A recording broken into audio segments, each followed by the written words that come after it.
کا، تیری نسل پاک میں ہے بچہ بچہ نور کا، تو عین نور تیرا سب گھرانہ نور کا، تو عین نور تیرا سب گھرانہ نور کا، میں گدا تو بادشاہ بھر دے پیالہ نور کا، میں گدا تو بادشاہ بھر دے پیالہ نور کا، نور دن دونا تیرا دے ڈال صدقہ نور کا، نور دن دونا تیرا دے ڈال صدقہ نور کا۔ حضرات گرامی، اللہ تبارک و تعالیٰ قرآن مجید میں ارشاد یوں فرماتا ہے، یا نساء النبی لستن کاحد من النساء، اللہ فرماتا ہے اے نبی کی بیویوں تم اور عورتوں کی طرح نہیں ہو۔ حضرات گرامی، اللہ کے پیارے حبیب تاجدار مدینہ صلی اللہ تعالی علیہ وسلم نے سب سے پہلے جس خاتون سے نکاح فرمایا ہے اس خاتون کا نام حضرت خدیجہ الکبریٰ رضی اللہ تعالی عنہا ہے۔ حضرت خدیجہ رضی اللہ تعالی عنہا یہ آقا تاجدار مدینہ صلی اللہ تعالی علیہ وسلم کی سب سے پہلی بیوی اور آپ کی رفیق حیات اور آپ کے شریک حیات تھی۔ حضرت گرامی، حضرت خدیجہ کا مقام و مرتبہ اتنا اعلیٰ اور اتنا عظیم ہے۔ یہ خاتون یہ قریش کے خاندان میں سے ایک خاتون تھی۔ ان کی باپ کا نام اسد خویلد بن اسد، ان کی ماں کا نام فاطمہ بنت زاہدہ ہے۔ ان کی شرافت، ان کی پاک دامنی کا وہ مقام و مرتبہ تھا، وہ عظیم مقام تھا کہ فرشتے جو ملائک ہے، اللہ کے نوری مخلوق ہے، وہ حضرت خدیجہ کو یعنی طاہرہ کے لقب سے یاد کرتے اور پکارتے۔ حضرت گرامی، حضرت خدیجہ نے خود نبی رحمت صلی اللہ تعالی علیہ وسلم سے نکاح کرنے کی رغبت ظاہر کی تھی۔ حضرت خدیجہ نے جب آقا تاجدار مدینہ صلی اللہ تعالی علیہ وسلم کے حسن و جمال کو دیکھ کر، حسین چہرے کو دیکھ کر، مصطفیٰ کے زلفی عنبری کو دیکھ کر، مصطفیٰ کے اخلاق و کردار کو دیکھ کر، اللہ کے پیارے حبیب صلی اللہ تعالی علیہ وسلم کی چال چلن کو دیکھ کر حضرت خدیجہ نے نبی رحمت صلی اللہ تعالی علیہ وسلم سے نکاح کرنے کی رغبت ظاہر کی تھی۔ لیکن میں آپ کو بتا دوں، قریش کے مجموعے کے اندر باقاعدہ نبی رحمت صلی اللہ تعالی علیہ وسلم کا حضرت خدیجہ سے نکاح ہو جاتا ہے۔ جب آقا تاجدار مدینہ صلی اللہ تعالی علیہ وسلم نے حضرت خدیجہ سے نکاح فرمایا تو آقا تاجدار مدینہ صلی اللہ تعالی علیہ وسلم کو حضرت خدیجہ سے بے پناہ محبت ہو جاتی ہے، بے پناہ الفت و پیار ہو جاتا ہے۔ اتنا پیار ہو جاتا ہے جس کی کوئی مثال پیش نہیں کر سکتا ہے۔ میرے برادران ملت اسلامیہ، جب تک اللہ کے پیارے حبیب صلی اللہ تعالی علیہ وسلم نے حضرت خدیجہ کے ساتھ نکاح فرمایا،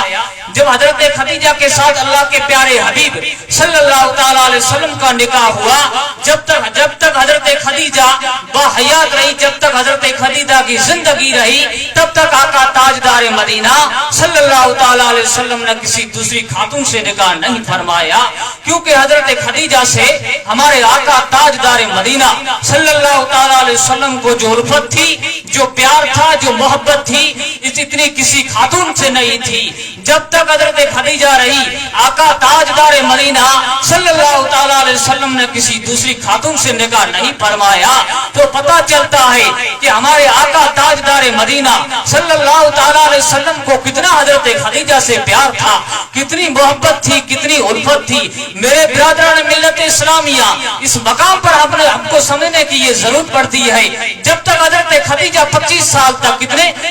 سال تک آقا تاجدار مدینہ صلی اللہ تعالی علیہ وسلم کی زندگی میں رہی، جب تک حضرت خدیجہ کا وصال نہیں ہوا، جب تک حضرت خدیجہ کا انتقال نہیں ہوا، تو 25 سال تک لگاتار حضرت خدیجہ ہمارے آقا تاجدار مدینہ صلی اللہ تعالی علیہ وسلم کی خدمت گزار کرتی رہی اور آپ کی سیوا کرتی رہی۔ جب حضرت خدیجہ کا وصال ہو جاتا ہے تو حضرت عائشہ اس مقام پر فرماتی ہے، جب آقا تاجدار مدینہ صلی اللہ تعالی علیہ وسلم میرے گھر پر تشریف لے آتے تو آقا تاجدار مدینہ صلی اللہ تعالی علیہ وسلم میرے سامنے بار بار حضرت خدیجہ کا ذکر